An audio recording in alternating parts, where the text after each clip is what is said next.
Olá! Começa a partir de agora mais um Teorema, programa da UX-TV, canal de identidade, parceira do canal Futura. Você já ouviu falar em paleotocas? Ficou curioso ou curiosa? Esse é um assunto para o Teorema de hoje. O ser humano procura um abrigo para morar desde que se reconhece como tal. O fato é que muitos desses abrigos, durante o período paleolítico, eram tocas de animais gigantes, as chamadas paleotocas. Você sabia que o Brasil possui inúmeras dessas habitações e que a UX pesquisa essas formações aqui na Serra Gaúcha? Por isso, o Teorema de hoje pergunta: qual a importância das paleotocas para a arqueologia local? Para a conversa de hoje, recebemos a professora de Paleontologia do curso de Biologia da Universidade de Caxias do Sul, Cláudia Pinto Machado. Seja muito bem-vinda. Obrigada. E também a acadêmica do curso de Biologia, Caroline Lázari. Seja muito bem-vinda. Eu começo já com vocês para tirar a curiosidade dos telespectadores. Professora, o que é uma paleotoca? Bom, uma paleotoca é uma estrutura, antiga, uma toca, onde viveram animais pré-históricos. Quem são esses animais pré-históricos? São tatus gigantes, pré-históricos, preguiças gigantes, preguiças que chegaram até 6 metros de altura, tatus com 300 quilos de peso. Então, o estudo que nós estamos desenvolvendo, ele vem mesmo nesse encontro, estudar essas estruturas antigas. Na verdade, essa pesquisa é o meu TCC, meu trabalho de conclusão de curso. Então, foi daí que se iniciou a pesquisa com paleotocas, junto com o pessoal, com uma colaboração com a URGS, com a Universidade Federal do Rio Grande do Sul, que tem pesquisadores que já trabalham com isso, que já tem um projeto há algum tempo, que é o projeto Paleotocas, com o professor Frank, Uhum. Esses animais, eles viveram em que período histórico? Eles viveram no Pleistoceno, que foi entre uns 40 a 10 mil anos atrás. Como é que vocês encontram essas paleotocas? Aqui a gente sabe, daqui a pouco vocês também vão falar quantas vocês já encontraram aqui no Rio Grande do Sul, mas como é que se dá sempre uma nova descoberta? Bom, normalmente essas descobertas são um acaso, Quando se abre uma estrada, aí a gente descobre, que tem uma estrutura, alguém avisa. E a própria comunidade, de porte, conhecendo o que é uma paleotoca, tem entrado em contato conosco. Inclusive a Caroline, na busca de paleotocas aqui na Serra Geral, mandou notícias para os jornais e a gente tem tido bastante retorno, sobre essas paleotocas. Eu acho que a Caroline podia comentar um pouquinho, Claro. A gente publicou no Pioneiro e no Novo Tempo, em Garibaldi. Então, até agora a gente recebeu algumas notificações, a gente foi investigar, algumas eram tocas, outras não. Como é que as pessoas sabem quando é uma toca que vai ser uma toca pré-histórica, ou até mesmo porque tem muitos índios, como que moravam nas tocas, que a gente sabe e ouvia muito se falar disso, Então, a estrutura, o buraco, ele tem, acho que são 15 maneiras de se constituir, assim, é difícil para alguém que vai ali olhar de dizer, isso aqui é uma paleotoca, ou é uma caverna, ou é qualquer outra estrutura. Claro que a gente faz isso, a partir da pesquisa, investigando as marcas no interior da toca. Mesmo com essas marcas, a gente não pode dizer que é uma paleotoca ainda, porque essas marcas têm que ser comparadas, a gente tem que achar uma boa quantidade de tocas para comparar entre elas, ver se são as mesmas estruturas que estão ali impressas nas paredes, para dizer, sim, é de um animal pré-histórico ou não é. Qual é o tamanho de uma paleotoca, normalmente? Acho que vocês já encontraram. Entre 0,8 centímetros até 4 metros de largura e 2 metros de altura. Essas seriam aí os animais maiores, como os gliptodontes e pampatérios, são tatus, né, gigantes. Esse Até a aqui gente que a tem gente- um gliptodonte aqui na mesa, se puderem dar um foco. Esse gliptodonte tinha 4 metros de comprimento e 2 metros de largura, mais ou menos. Olha Só para vocês terem uma ideia. E habitava desde o Rio Grande do Sul, Uruguai, Santa Catarina, Paraná, então toda a região do Sudeste, América do Sul, né? Então, um animal que tinha uma dispersão bem ampla. Vocês já encontraram uma toca dele aqui? No Rio Grande do Sul? A gente não tem, assim, como falar com certeza, né? A certeza se dá quando a gente encontra a marca das placas laterais do corpo do animal. Isso pode nos dar uma proximidade do gênero, né? Então, de gliptodonte, não, mas né, outros sim. Inclusive, tem uma professora que desenvolve também pesquisas nessa área, na Universidade Federal de Pelotas, que ela encontrou uma palhotoca lindíssima, com marcas de garras, placas laterais marcadas na parede, pegadas, inclusive um ninho com filhotes desse tatu, também de 2 metros de tamanho, tudo de comprimento. Né? Então, bem incrível, assim, né? Porque assim como hoje em dia esses animais utilizavam essas tocas como estrutura de proteção, né? Então eles escavavam para morar ali dentro, para se proteger de uma predação, para cuidar da prole, né? Dos filhotes e tal. Eles funcionavam, no caso, semelhantes aos tatus que a gente tem hoje, para a gente tentar... porque é muito difícil a gente imaginar algo que já não existe há tanto tempo, né? É próximo, mas é muito distante. Mas se a gente olhar para um tatu, o modo como ele se comporta, a gente pode imaginar que eles se comportavam da mesma maneira? Sim, né? Até a paleontologia, né? Como é que ela faz as reconstituições, né? de comportamento, né? Estrutura. A gente utiliza, né? A fauna atual, né, observa o seu comportamento, o ambiente onde vive e, a partir daí, a gente faz a reconstituição do modo de vida dos animais do passado. Né? Por outro lado, a gente também descobrindo, né, coisas a mais sobre os animais fósseis, a gente pode entender melhor como que, né, se deu o processo evolutivo das formas atuais. Então, todos esses tatus e as preguiças gigantes que a gente, né, ocorrem aqui, elas deram origem a esses grupos atuais que existem hoje. Então, esses nossos tatus, né, nosso tatu mulita, enfim, os seus ancestrais são esses animais. E quando as pessoas encontram algumas tocas que, inclusive, índios moravam, como é que vocês sabem se a estrutura é a mesma ou não? Acontece o seguinte, né? O que os índios aproveitam? São estruturas, cavernas. E muitas dessas estruturas que eles aproveitaram eram paleotocas, né? Ainda mais essas paleotocas de grandes dimensões, né? De 2 metros de altura por 4 de largura. Então, já existem evidências então, da utilização dessas paleotocas por índios. Inclusive, em Santa Catarina, a gente tem inscrições rupestres nas laterais. Né? E, além de que, também já foram encontrados utensílios utilizados por índios, né, no fundo dessas paleotocas. Olha só que interessante. Professor, o que é a paleontologia? Claro, a paleontoca está dentro é um estudo dentro da ciência da paleontologia. O que seria? A paleontologia, então, é a ciência que estuda os fósseis, né? O que são os fósseis, né? Os fósseis são restos e vestígios de organismos, de animais, plantas e outros organismos que viveram no passado geológico. O que nós entendemos por restos, né? Restos são ossos, restos de ossos que foram preservados, dentes, né? Enfim, qualquer estrutura que ficou preservada parte do animal. Né? Vestígios, o que são vestígios? São marcas deixadas pelos organismos viventes. Exemplo, pegadas, ovos e as marcas, as garras dos animais, que é o que a gente encontra nas nossas paleotocas. Normalmente, as placas, as impressões das placas laterais, das garras. Caroline, como é que é a experiência de pesquisar algo que, às vezes, a biologia às vezes se detém, a gente fala muito da botânica, dos animais que estão presentes aí, mas estudar algo que é tão distante? Distante, tu diz em tempo? Em tempo. Então, a paleontologia é encantadora, né? E qual que é a maior satisfação de um biólogo? É poder observar, né? nossa, não sei, falo da minha paixão, né? Mas não sei. Professora, a importância disso. Quem sabe a gente poder entender a realidade que a gente tem hoje é olhando para o passado, Sim, né? claro, sem dúvida.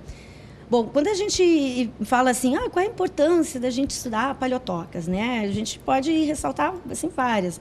Vou destacar duas, assim, né? Uma do ponto de vista evolutivo, da gente entender como é que, né, evoluíram nossas espécies. E a gente pode também buscar um lado mais prático, por exemplo. Esses animais, né, os edentados, normalmente eles viviam em ambientes de savanas, né? Então, uma vez que a gente consegue mapear a distribuição desses animais no passado, a gente consegue fazer o mapeamento, né, de como eram esses ambientes no passado. E com isso a gente inferir, né, questões sobre paleoclimas. Geralmente as savanas são ambientes mais secos e esses animais normalmente fazem tocas em ambientes mais secos, né, porque eles não vão viver em tocas úmidas. Então a gente tem toda, né, uma série de informações que nos fornece subsídios para fazer modelos para o futuro. Então, a gente sempre diz uma máxima assim da paleontologia, né? A gente estuda o passado para entender o nosso futuro, né? Então, acho que é o caminho da paleontologia, grande contribuição da paleontologia, não só com as paleotocas, como todos os outros grupos animais, vegetais, enfim, é mais ou menos nessa direção. Professora Cláudia, há quanto tempo se pesquisa paleotocas? Bom, no Rio Grande do Sul, né, já há uma tradição com o professor Frank, né? No mínimo uns 10 anos o professor Frank aí já está estudando, né? Mas no resto do Brasil também a gente tem pesquisadores de longa data que estudam as paleotocas, né, em Minas Gerais, São Paulo, Paraná, né? Então, é um grupo bem forte também em Minas Gerais, estudando esse grupo, né? E tem muitos acadêmicos envolvidos também nesse estudo? Bom, aqui na Universidade Federal, já bastante. Aqui na UX, a Caroline Lazari é a precursora, né? Então, mas como eu digo, nós estamos abertas a receber estagiários, né, para estudar. Tem muita paleotoca para estudar. Quantas vocês já encontraram aqui no Rio Grande do Sul? Bom, já há mapeado em torno de 1.000 tocas no Rio Grande do Sul todo, né? O nosso objetivo agora é fazer um mapeamento maior das tocas, dessas paleotocas, no Planalto da Serra Geral. Inclusive, a Caroline podia comentar algumas que ela já visitou aqui, o que foi encontrado, né?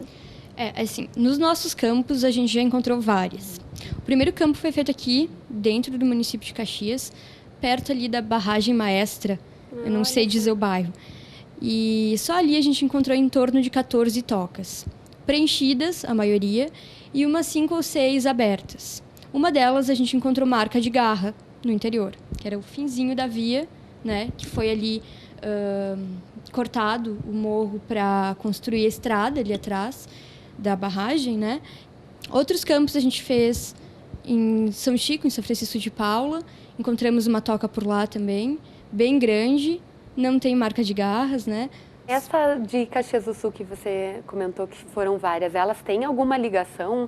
Elas se interligam ou não? É uma toca fechada? Como é que funciona como tubulação? Como é que funciona? Elas são bem curtas e a maioria delas é bem pequenininha, então não tem como entrar. A gente conseguiu entrar em uma delas, que é essa que a gente achou as garras, e era o fim da via, tinha uns 2 metros, né? Infelizmente, ela foi destruída pela construção da estrada ali. Mas se não tivesse, daqui a pouco, a estrada, ela poderia estar melhor conservada, né? E como é que funciona quando vocês vão a campo? Para justamente, inclusive, não se machucar quando se busca isso, né? Mas também para não destruir, porque a ação humana, às vezes, faz com que tu acha um objeto e acaba por destruir ele, né? Existe uma série tem normas de segurança para se entrar numa toca, né? Porque ela pode oferecer vários riscos, né? Um deles, presença de animais, como aranhas, né?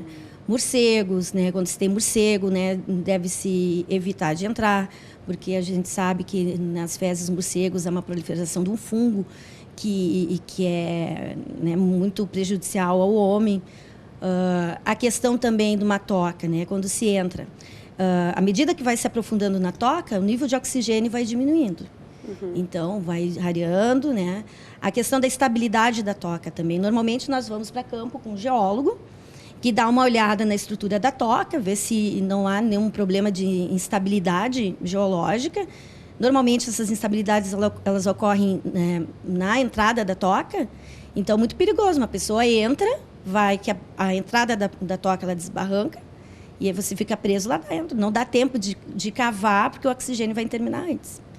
Então, a gente tem que entrar com roupa de segurança, com roupas, né, apropriadas, botas, capacete.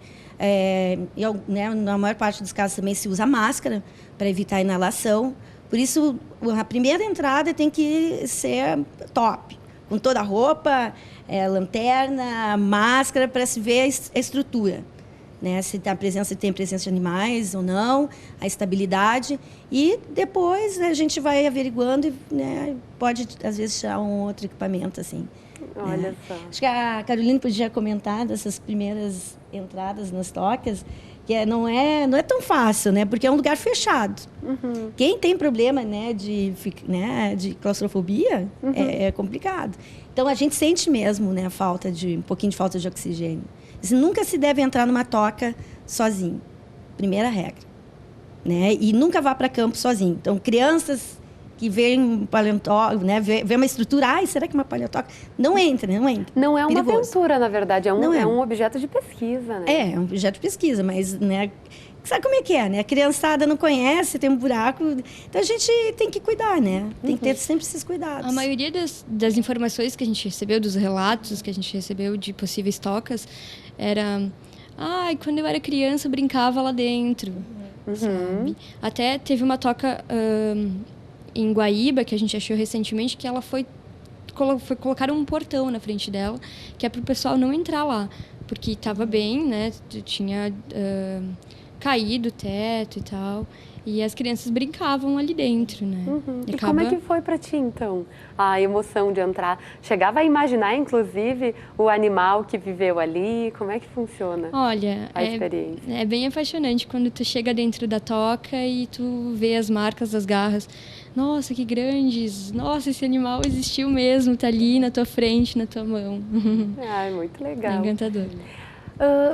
O que a gente pode avisar para quem está nos assistindo? Até para que vocês possam, porque provavelmente, às vezes a gente acha que é uma toca e não é. Qual o pedido que a gente poderia fazer até para quem está em casa? Né, como a gente estava fazendo, nós estamos fazendo esse levantamento, né? Qualquer contribuição, né, mesmo que não se tenha certeza que é uma paleotoca, porque, né, numa conversa por telefone a gente já faz uma série de perguntas que já nos dão uma pista se aquilo pode ser ou não uma paleotoca. Né? Uma das pistas, né, a gente pode dizer, normalmente, né, elas têm um teto mais em arco, né, que dá estabilidade para a entrada da toca. Normalmente, essas aberturas são, como a gente falou, 2 metros de largura, 1,5 de altura, ou 2 metros de altura. Né?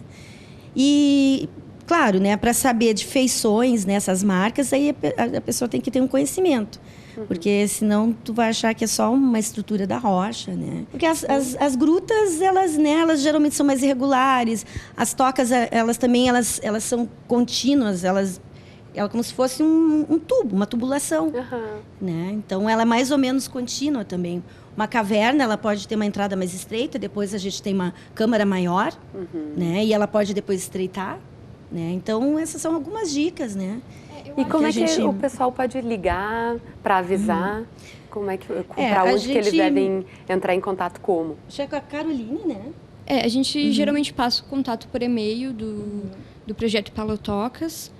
Geralmente a gente pede para entrar em contato comigo ou com o professor Frank da URGS. Ou aqui dentro da universidade, né? Ligar no 3218 2100 e pedir informações para que se direcione para o curso de Biologia, que todas as dúvidas são esclarecidas lá. Isso. O programa já está quase encerrando. Professora Caroline, o que a gente pode dizer, a mensagem que a gente pode deixar de importante dessa pesquisa? Bom, o que eu poderia dizer é o seguinte, né? Nos ajudando, então, a achar essas paleotóxicas, a gente faz um pedido, né, para a população se acharem uma paleotoca ou, né, tem uma ideia, entre em contato conosco, porque a gente está reconstruindo a nossa história, né? Embora a gente não, né, não há evidências ainda que os homens tenham vivido, evidências, né, precisas de que o homem tenha vivido com esses animais, a gente está reconstituindo a nossa história, né, de certa forma. Então, né, fica esse recado. Ótimo. E Caroline, mensagem final que a gente pode deixar? Então, eu acho que é mais ou menos isso que a Cláudia falou. É muito importante a gente ter a informação dessas tocas, porque, afinal de contas, é o que a gente vai viver, né? O que é o nosso passado e é o que é o nosso futuro também, né? Então, a gente pode estar agregando agora algum conhecimento favorável, daqui a pouco, para a humanidade também, né? Muito obrigada, professora Cláudia, Caroline, pelas contribuições e esses esclarecimentos que, de fato, normalmente a gente acha que é uma paleotoca e nem sabia que era, né? E porque brinca muito quando era criança e tal, mas é sempre bom ter novos conhecimentos a respeito disso, né? Obrigada. Obrigada. A gente fica por aqui com outro assunto, mais um teorema na próxima semana. Até mais!